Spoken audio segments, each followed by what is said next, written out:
নমস্কার বন্ধুরা, প্রমিলাস কিচেনে আপনাদেরকে স্বাগত। আজকের আমার রেসিপি রুই পোস্ত। তো তার জন্য আমি এখানে 6 পিস রুই মাছ ভাজা নিয়েছি। আমি এগুলো আগের থেকে নুন হলুদ মাখিয়ে ভেজে রেখেছিলাম। তারপরে নিয়েছি 2 চামচ পোস্ত আর 5 থেকে 6টা কাজু।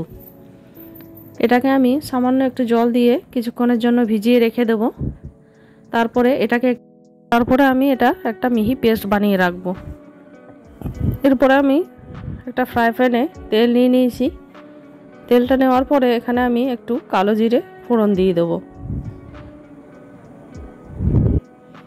এই কালো জিরের থেকে যখন একটা গন্ধ বেরিয়ে আসবে, তখনই যে পেঁয়াজটা কুচি করে রেখেছিলাম ওটা এর মধ্যে দিয়ে কিছুক্ষণ নাড়াচাড়া করে নেব।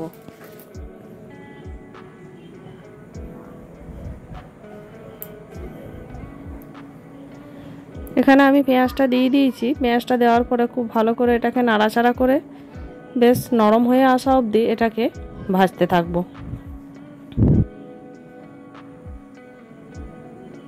যখনই এটা একটু নরম হয়ে আসবে, এর মধ্যে আমি যে আদা রসুন পেস্ট করে রেখেছিলাম সেটা দিয়ে দেব।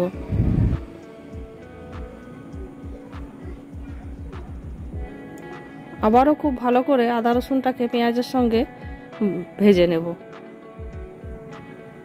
যতক্ষণ না এর কাঁচা গন্ধটা চলে যায় ততক্ষণ আমাকে এটার সঙ্গে খুব ভালো করে কষে নিতে হবে। এবারে আমি 3টে ছোট ছোট সাইজের টমেটো নিয়েছি।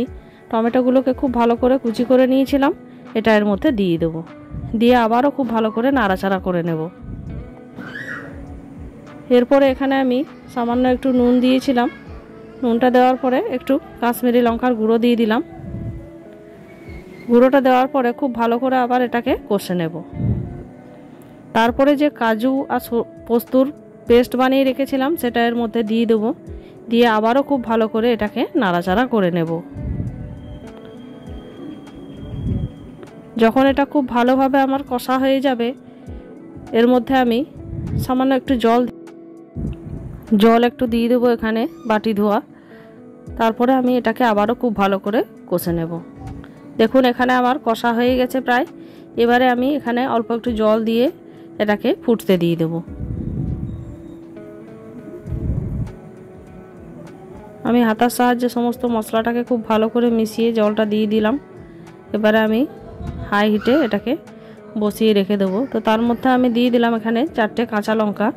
আমি এগুলোকে চিড়ে দিয়েছি, আপনারা চাইলে কাঁচা লঙ্কা বেটেও দিতে পারেন। আমাদের ঘরে ঝাল খায় না, কেউ পছন্দ করে না ঝাল, ওই জন্য আমি দিইনি। এরপরে ঝোলটা ফুটে উঠলে যে ভাজা মাছগুলো ছিল এখানে, এগুলো সব একে একে দিয়ে দেবো।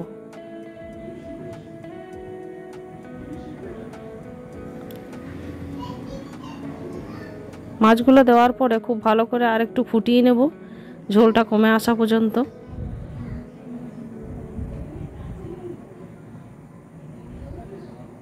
এখানে ঝোলটা ফুটে গেছে। এবারে আমি একটু ধনেপাতা কুচি করে রেখেছিলাম, এটা এর মধ্যে দিয়ে দেবো। দিয়ে আবারও কিছুক্ষণ ফুটিয়ে নেব লো ফ্লেমে। দেখুন এখানে রুই পোস্ত একদম রেডি। আমার এই রেসিপি যদি আপনাদের ভালো লাগে অবশ্যই লাইক করবেন, একটা কমেন্ট করবেন এবং সাবস্ক্রাইব করে আমার পাশে থাকবেন। দেখা হবে অন্য কোনো এক রেসিপি নিয়ে। তো অবশ্যই জানাবেন আমার এই রেসিপিটা আপনাদের কেমন লাগলো। ধন্যবাদ।